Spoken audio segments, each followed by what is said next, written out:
I'm Ricky Stevens. I'm the Director of Digital Strategy at Agritecture Consulting. Agritecture is a global urban agriculture consulting firm. Now we're sort of transitioning into being a bit more of a data and technology firm as well. So I guess let's start first with the agricultural technology. Can you explain a little bit more? A lot of it was just driven by my own passion and also seeing the enthusiasm around New York for people that wanted to engage in this space but didn't really have a clear path for themselves. We ran an actual physical space in East Williamsburg. We had about 15 desks, so it was a small space, but we were able to do a lot of classes and workshops and panel discussions as well.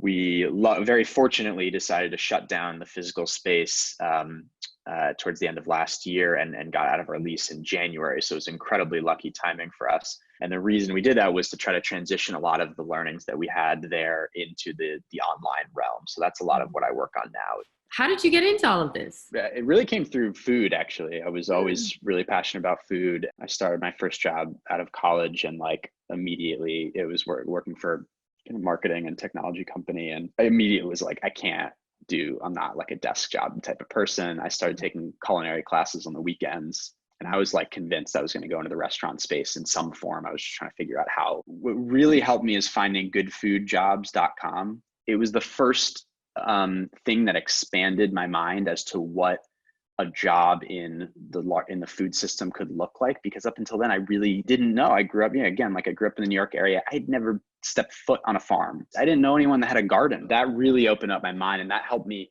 just be able to start understanding the different categories that exist. I ended up getting moved to Brazil with that company. I knew nobody there. I didn't speak the language. It really pushed me outside of my comfort zone, and I loved it.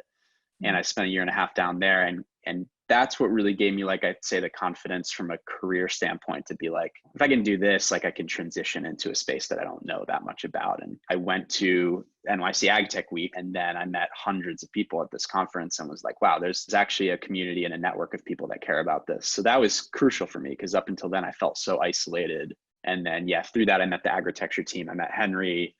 We started AgTechX together.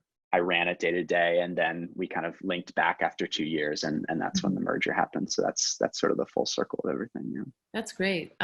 What's your take on agricultural technology right now? It depends on the type of agriculture that's really being practiced in that region. So a lot of the solutions that you see in the greater New York area are around, how do we allow small to medium scale farms to continue existing? How do we strengthen kind of these local food systems? So a lot of it gets into maybe more supply chain. So a lot of software companies, they provide a solution around creating more visibility into those farms at the actual consumer level and retail level. When you move over to the Midwest, what you see is, because the landscape there is so dominated by commodity crops, all of the agriculture technology, the majority of it being developed there, and it's really focused on, how do we help a 10,000 acre monocrop farm? There can be sustainability benefits there. At the end of the day, you're still growing 10,000 acres of corn or wheat. And it's just, that to me is not exciting. Are you seeing any technologies that are being used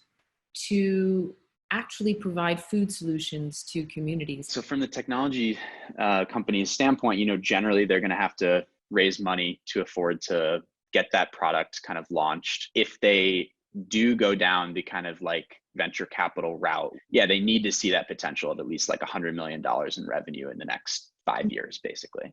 That's part of the problem. And that's a little bit of what we were trying to do at AgTechX, is just figure out how do we buck that system for somebody that's trying to create a solution that doesn't necessarily, scale that well, or is a solution for smaller farms that really cannot afford to purchase expensive technology.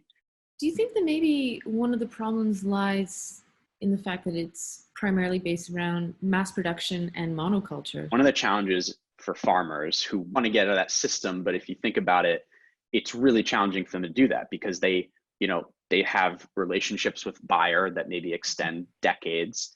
They have all the equipment that you need to seed and harvest that exact, type of product. So they need time and they need money to reinvest into their farm to diversify it. And, if you are changing to a permaculture type system, or, even just a more diversified farming system, It can take years. It's economics, right? It's economics. The other aspect that people don't talk about is the cultural challenges. Even if I'm a farmer that happened to get the message that regenerative agriculture might be better, and maybe I've somehow figured out a way to access capital to transition my farm, the other thing that matters is how my neighbors are going to judge me for doing that. People don't like when you're doing something differently and you're kind of challenging the status quo. So how do you get people to think more open-mindedly, or how do you prove to them that, this is better for you? Clearly, me flying out to Kansas from New York City and telling someone that they should change to regenerative agriculture is probably not going to have the intended effects that we would want. And I mean, you raised a really valid point, and I mean that's empathy, and that's understanding who you're designing for. As a designer, that's you're understanding who you're designing for. It's very easy to say like the system doesn't work, right? Then you don't have to do the work of like analyzing what parts of the system are wrong. And so I feel like it's a little bit of a cop-out answer. Yes, like certainly there's some systems that have been created to kind of like fuel the wrong behavior. It's about the incentive structures and how that works. And so if you can kind of cut some of those ties and you can come up with a creative strategy to re-engineer some of those incentives, I think that's the way that we move the needle. Our food system, our conventional food is so subsidized. The cost of a burger at McDonald's can be cheaper than a head of lettuce. We're so used to spending 5% of our income on food that 10% seems extraordinary, even though most developed countries spend 10 to 15%. And we spend basically 2x as much on healthcare. There's a correlation between those two things. Well, thank you very much for your time today.